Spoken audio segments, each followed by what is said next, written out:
Hi, this is Real Estate Podcast for the Common Man, where we talk about selling, buying, investing in homes. We're not baffling you with BS, we're dazzling you with brilliance. We're not telling you how to become a millionaire. We are telling you stories, the truth, and the information no one is talking about. So sit back, listen, laugh, and enjoy Real Estate Podcast for the Common Man. Hey everybody, JD here. Hope you're looking good and feeling fine. Hopefully you had a great time with friends, neighbors, relatives, and acquaintances. You know, a subject that's been coming up for the past year has to do with investment properties. I have a lot of people that ask me about these kind of ads. You've seen them on YouTube, maybe late night TV. A lot of times you'll see signs just on the street corner that says, "We'll buy your home in cash." Or ones that say, no matter what your condition, no need to fix it up and go through the hassle of selling your home and pay real estate commissions. We'll buy your house in cash and we'll close within 48 hours. And so many people ask me, are these legitimate? What's the catch? Are there so many investors out there that have millions and millions of dollars that can buy these properties in cash? What really is the process of purchasing these homes and buying them as is as an investor? Or if I'm selling my home, what's the gimmick? Are they going to give me cash at a fair price? What is the real story? And I've just heard these over and over during the years. And when I watch a YouTube ad regarding real estate, a lot of times they'll say, "Give us a call. We have the buyers. We have these list of buyers that'll buy your home, and they'll buy it in cash." And like I said, a lot of these commercials are, "Call us now. Mr. Cash has the cash to buy your home and buy it as is." So, like I said, a lot of people have asked me, is this a good way to invest? How do these people invest in these properties? If I'm a seller, should I call one of these things, JD? What's the whole story? So in this podcast, I'm going to walk you through, if you're an investor, if you are just wondering how these programs work, how these seminars work, what really goes on behind the scenes and what is the real story behind them. So I'm going to educate you as best as I can and get you a pen and piece of paper and a cup of coffee, because a lot of this stuff will be interesting. Well, I'll tell you how I got involved in this years ago and how I learned how these whole programs kind of are started. I had seen a lot of these ads, and you don't see them too much anymore, but it's no credit, zero down, out of a job. We'll show you how to get rich in real estate. Just come to our seminar. We'll be in your town this week, and we're going to show you how you can get rich in real estate. And if you've been around for a while, you've probably seen those commercials. We're going to be down at the ABC Hotel in your town. Call now 1-800-MAKE-A-MILLION and reserve your seats.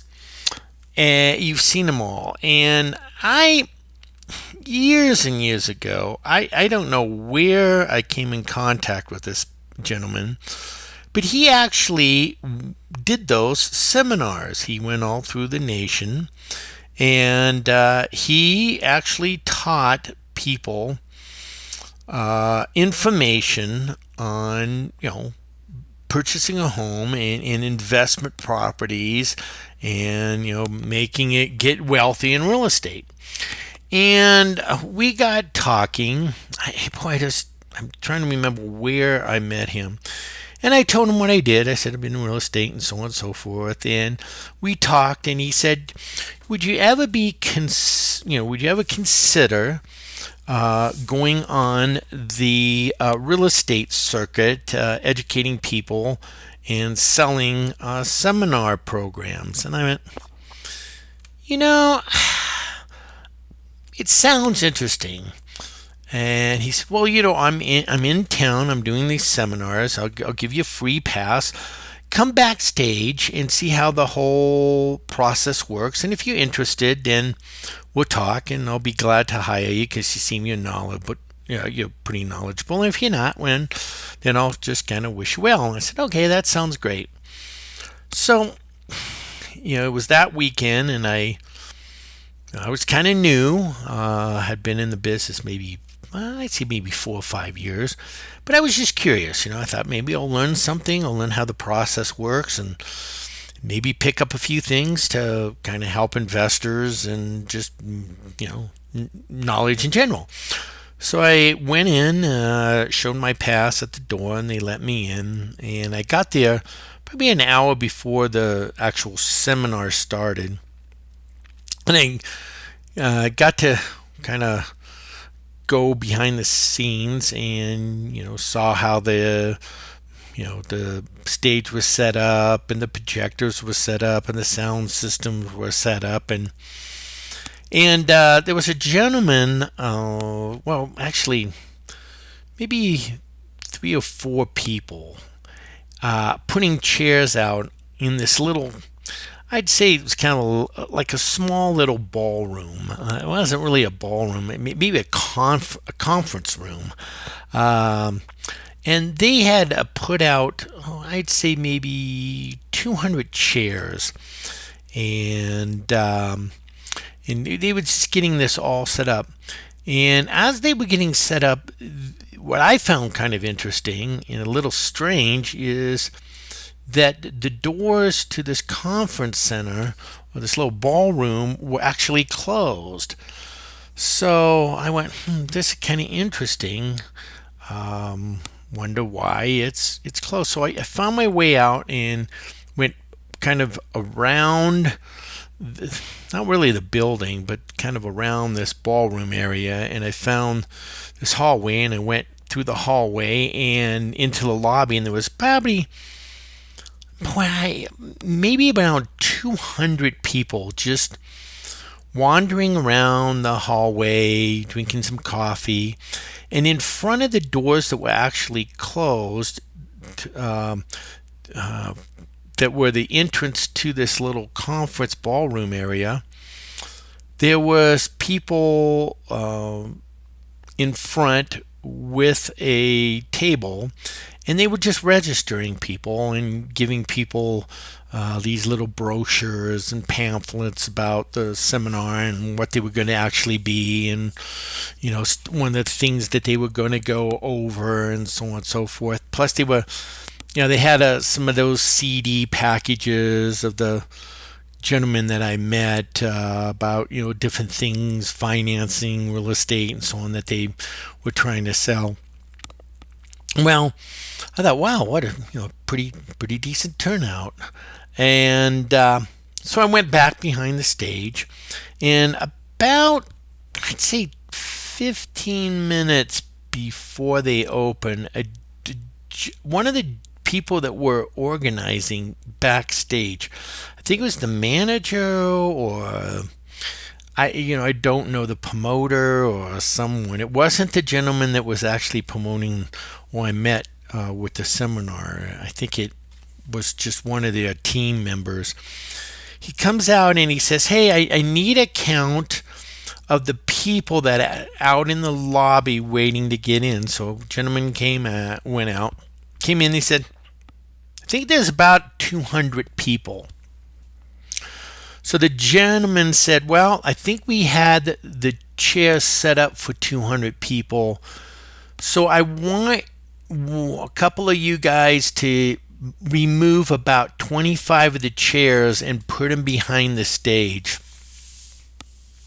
So the people went out, they took about 25 chairs and they put them behind the stage. Now, I'm kind of watching all this going on, and I'm like, that doesn't make any sense to me.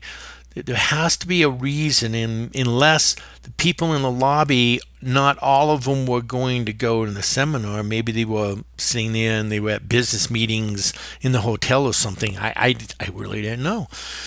So they said, okay, after everything was set up and they had removed the 25 chairs, they said, okay, guys, let's open the doors. And so everybody rushed in, and they all got their chairs and they were all seated.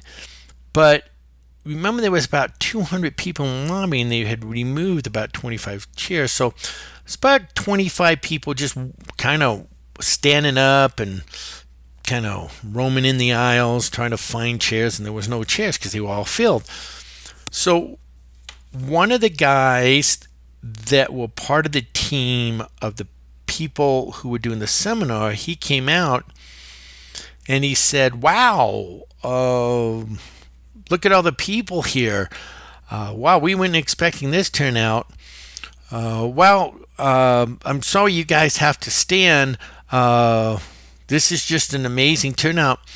He said, well, let's see if we can find some chairs for you. So he made an announcement, guys, tech support, or, can you go in and find some chairs for the rest of the people? So the people went behind the stage and got the 25 chairs that they had originally had out there, and they put them back. And I thought that was so odd. But then it dawned on me, oh, I know what they were doing. They were making the illusion that the seminar was way more successful than it was.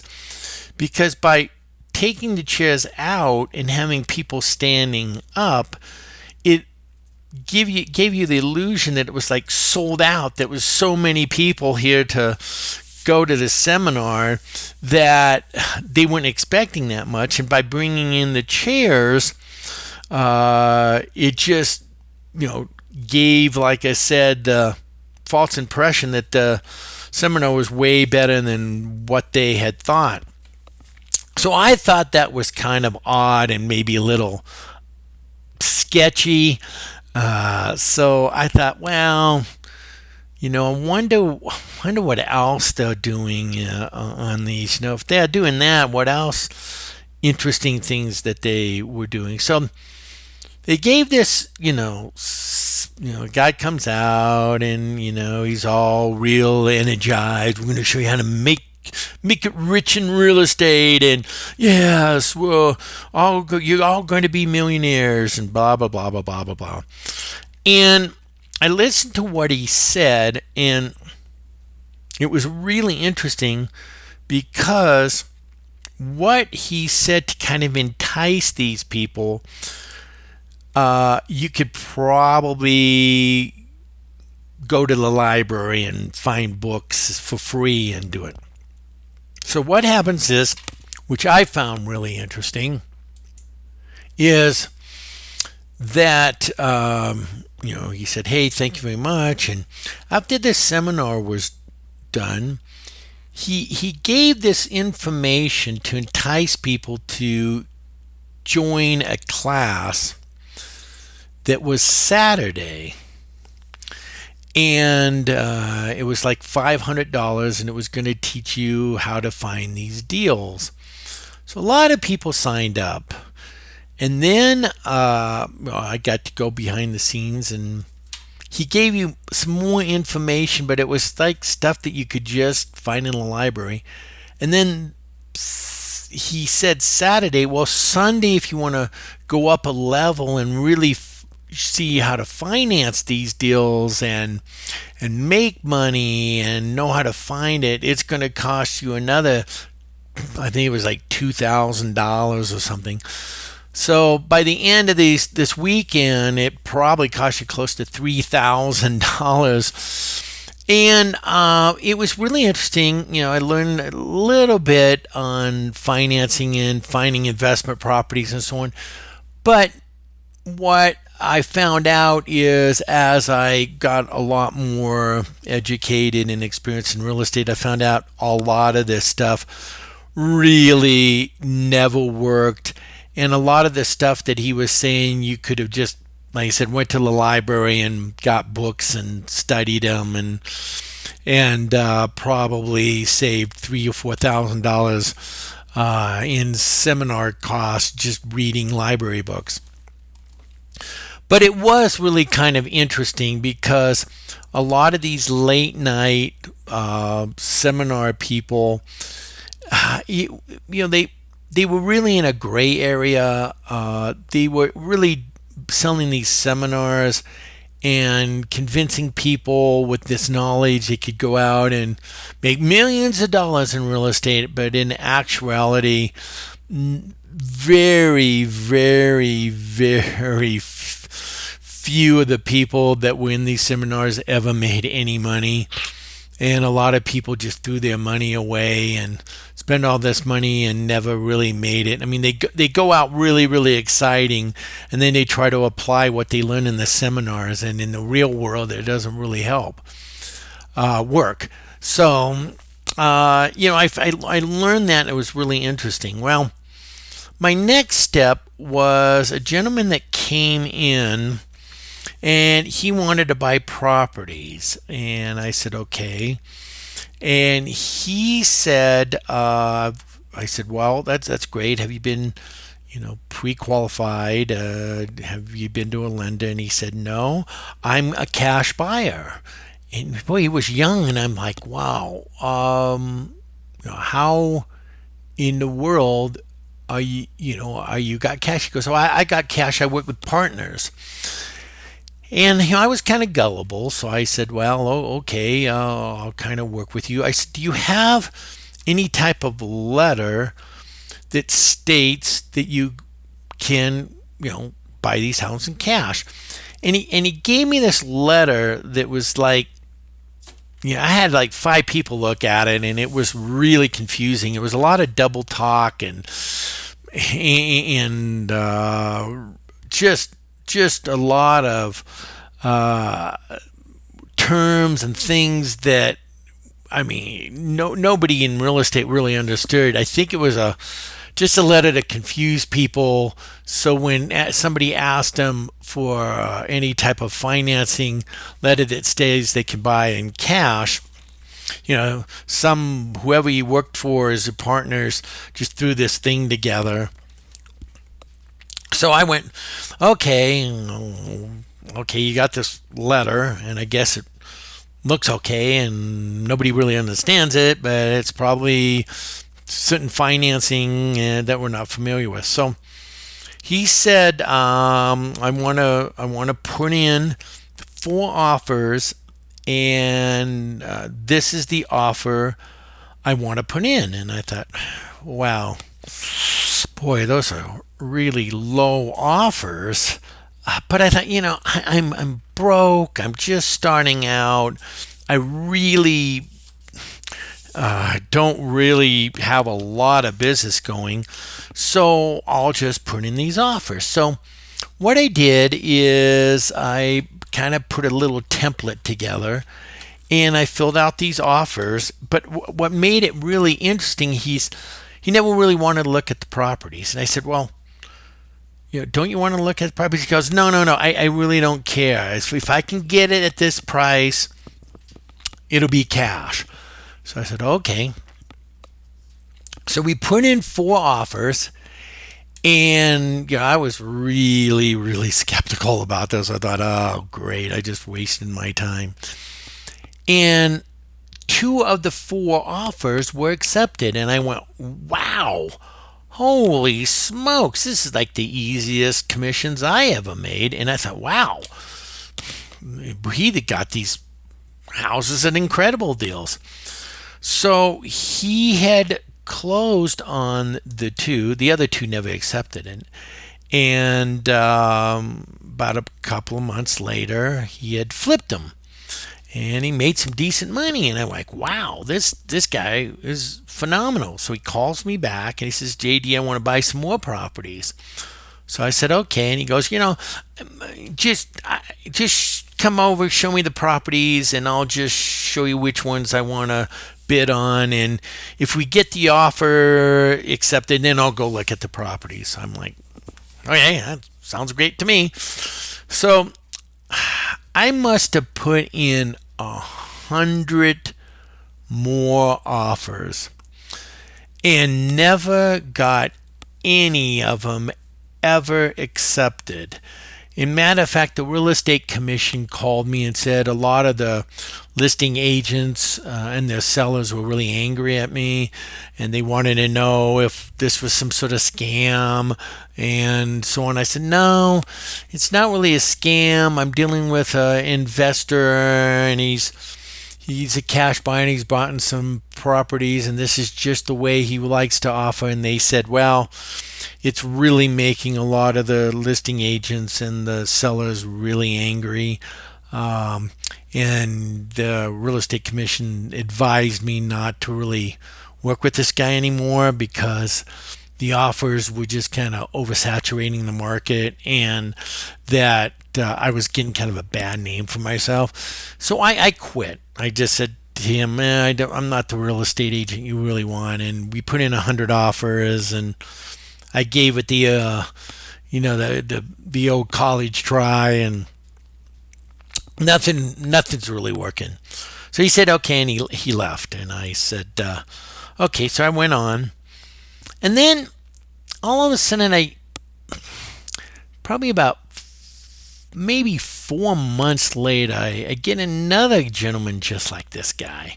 And I thought, oh no, here we go again. So he started doing the same thing, and I said, I don't know if I really want to work with you, and so on and so forth. But I said, this seems to be a magical number, and why are you coming in with the numbers that you are? And he said, oh, well, I have partners, same kind of story that the other guy did. I got partners, and it's cash, and so on and so forth. And if I get these properties, I can close, and so on. I never worked with him, but I thought, something's going on here. Something's going on in the investment world I need to know about.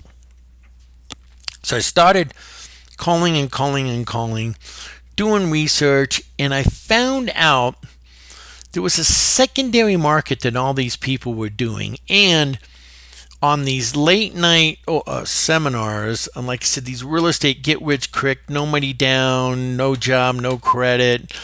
We'll show you how to buy homes in cash, and so on.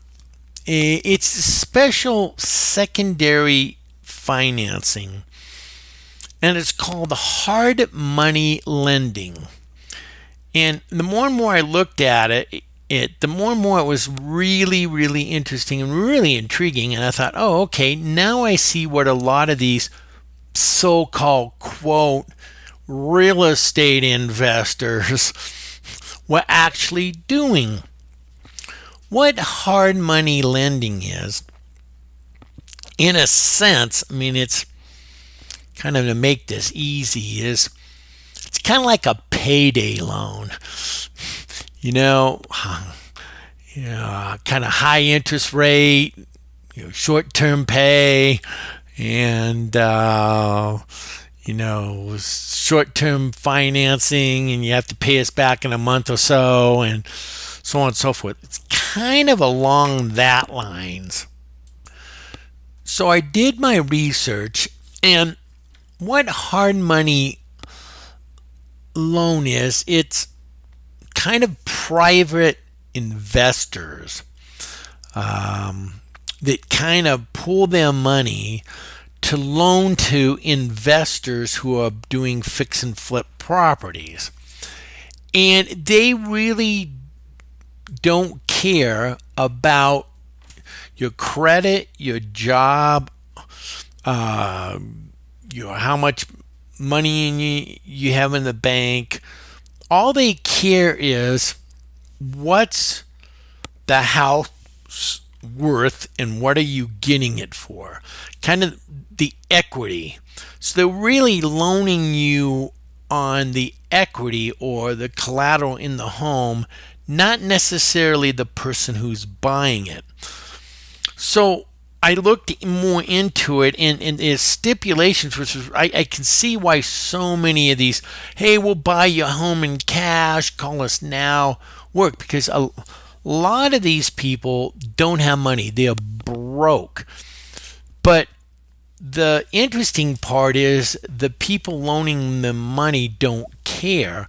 All they care about is the home. So let me kind of tell you how this kind of works, what I found really interesting.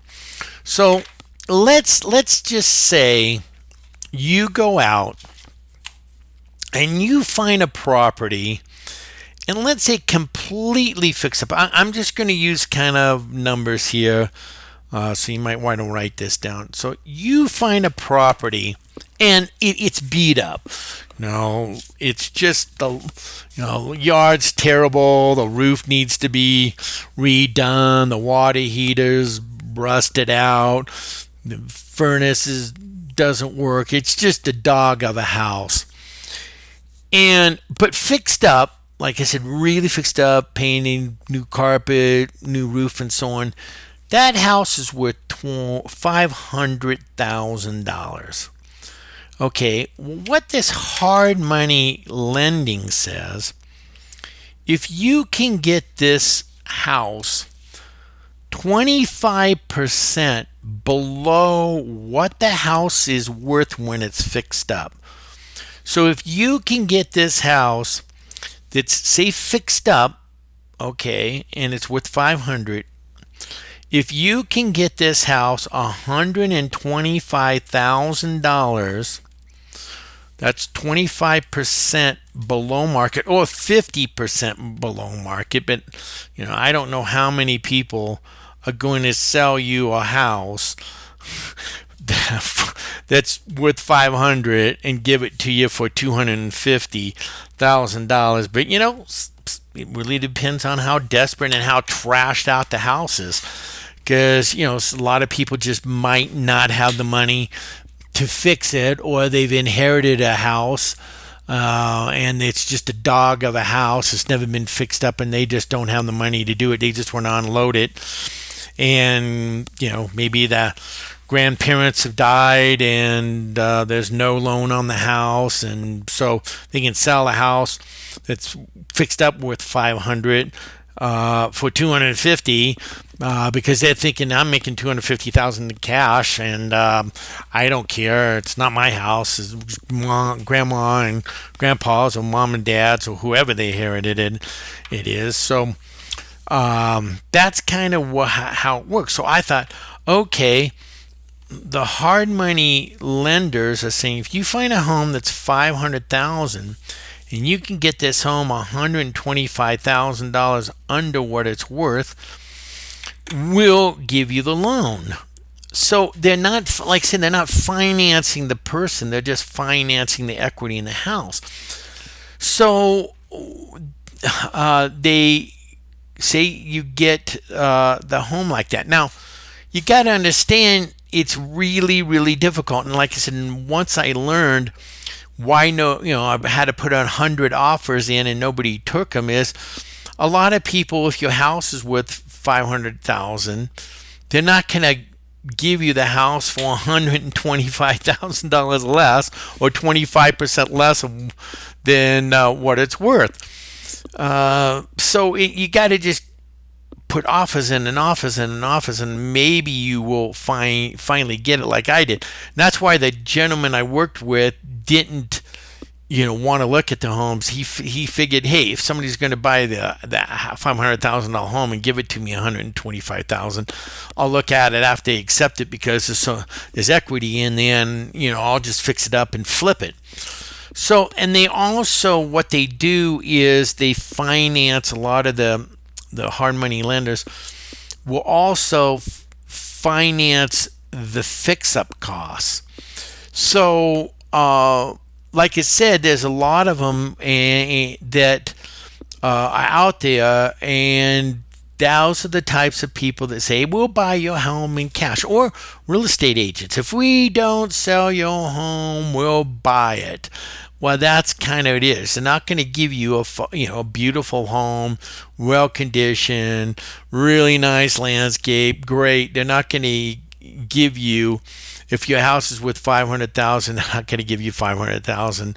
They're going to give you a bid of $125,000 less than what it's worth, and they're going to say, well, it needs a new roof, it needs this and fix up, and then I have holding costs and transaction fees and lender's fees and so on. So by the time I get into it, I'm going to have to, that $500,000 house. Let's see if my numbers work. I'll offer you, let's see, $375,000. So yeah, some people will do it, but a majority of the people won't. So, like I said, when you really come into that, if you want to be an investor, look for hard money lending. But if you are a seller or a real estate agent and you get these offers, that's probably what you're going to get. And that's why they say we buy ugly homes. It's because they know if a home is really fixed up, they're never going to get it at 25% under what the market value of the home is. But if it's really fixed up, if it's really trashed out, then people just don't have the money to fix it.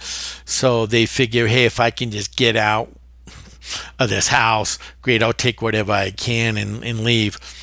The problem with hard money lending, I said the good part is, if you find the house, you can get the financing and they can finance it really quick.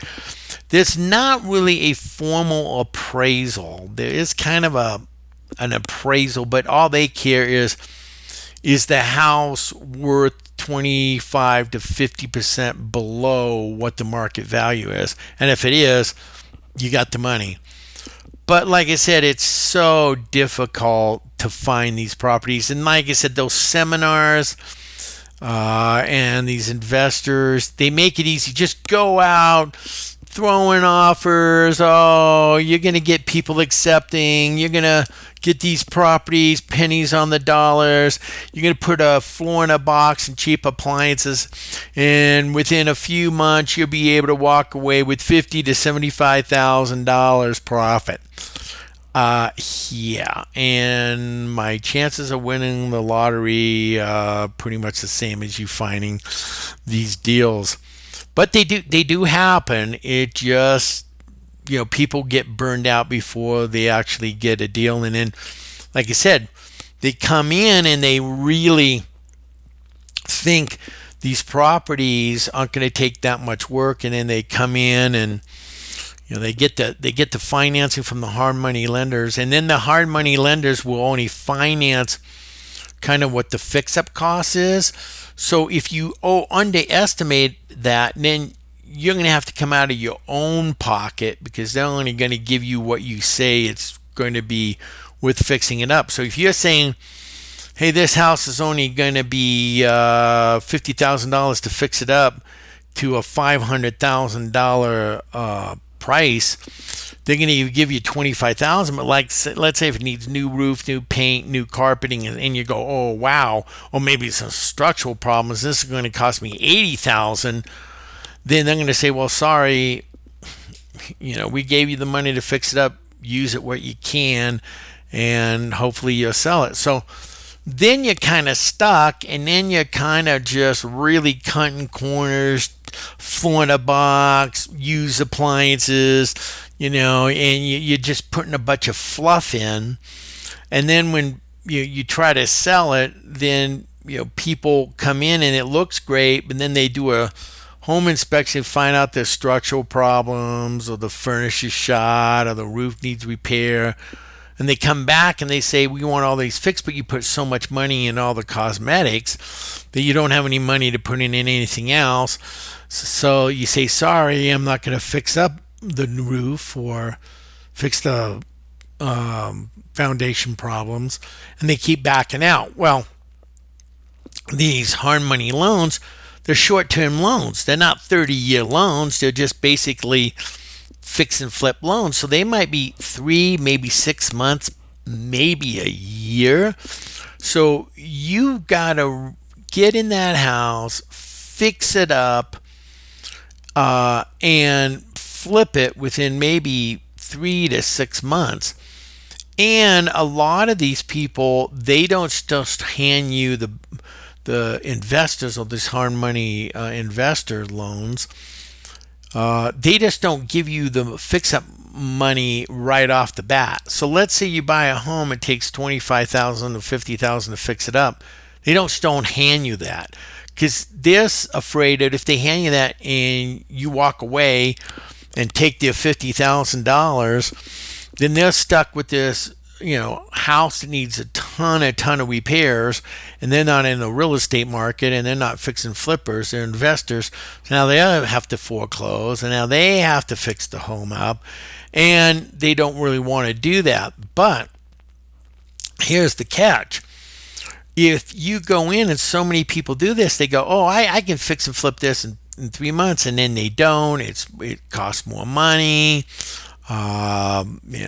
It costs a lot, real estate commissions, closing costs, holding costs, or maybe you go and over improve it, and now you're buried in the house because you put more money into it than it'll actually be worth, or you met some sketchy real estate agents or people that say the house was worth more than really it was worth, and you find out that house really wasn't worth $500,000. It might be only worth $400,000. So by the time you fix the whole thing up, you might make 10 grand off of the whole thing if you're lucky. So a lot of times what happens is these people get over their heads, they over improve it, or it just takes longer and longer and longer to get it fixed up to market condition. Then all of a sudden that loan, it's taken more than 3 months to sell, and that loan is due, or 6 months to sell, and that loan is due. And now the mortgage company is saying, you got to pay, or we're going to start the foreclosure. And now you have to kind of go out and try to find real financing, and it's going to be really hard because they're going to look at you as an investor. And then remember, if you have bad credit, low, no income, who's going to give you a loan? So now you're forced into just unloading it, and a lot of these guys just sell it at what they got in it, and they've done all that work, all that time, all that money in it, and they walk away with nothing. And the person buying it is getting a great house that's all, completely rehabbed for, way less below the 500 that you thought it was going to be worth, and they make it, great deal, and you're left, just trying to get out from under it. So, like I said, a lot of these, investors, cash buyers will buy your house in cash, sight unseen, or these real estate agents that say, if we can't sell your home, we'll buy it, or wow, call us now, we have cash buyers, we'll buy your home in cash, and give you a fair offer. Well, what's a fair offer? Maybe fair to them, but not to you. That's how the whole program works. So, like I said, if you're an investor or you're thinking about an investor, and like I said, you don't have a lot of money to invest, you might want to look at hard money lending, but be real cautious, folks, because boy, you could really get yourself in some major financial problems if you really don't know what you're doing. And if you're getting offers, really lowball offers, cash offers, that's pretty much what it is. It's probably people who don't have the money, and they're just, late night seminar people who are using hard money to buy a home, and that's why they're throwing in these low offers. So I hope you learned everything. I hope you maybe got some insight on how these investors are buying homes cash. We'll buy your home sight unseen, or we'll buy your home no matter what the condition is. And also, if you have, you see these ads, call Joe, the real estate agent. He's got the buyers. They're ready to buy cash right now. That's pretty much kind of what they're doing. So thank you very much, folks. I really enjoy it. Hopefully you gained some knowledge, and have a very, very good day. Bye for now. We hope you enjoyed the show, Real Estate for the Common Man. Please follow us or subscribe. Tell your friends, neighbors, relatives, and coworkers about us. We're on all your major podcast apps: Amazon, Apple Podcast, Google Podcast, Spotify, Pandora, iHeartRadio, and iTunes. If you can't remember all that, just Google it, or have your friends Google Real Estate for the Common Man, and it will come up. Again, we thank you very much for your time, and hopefully you enjoyed the show. Hey, if you live in Colorado Springs and want to buy or sell a home, you can look us up at Sold Real Estate Company. That's soldrealestatecompany.com. Again, thank you very much. Please subscribe and have a very good week, and we'll see you next time.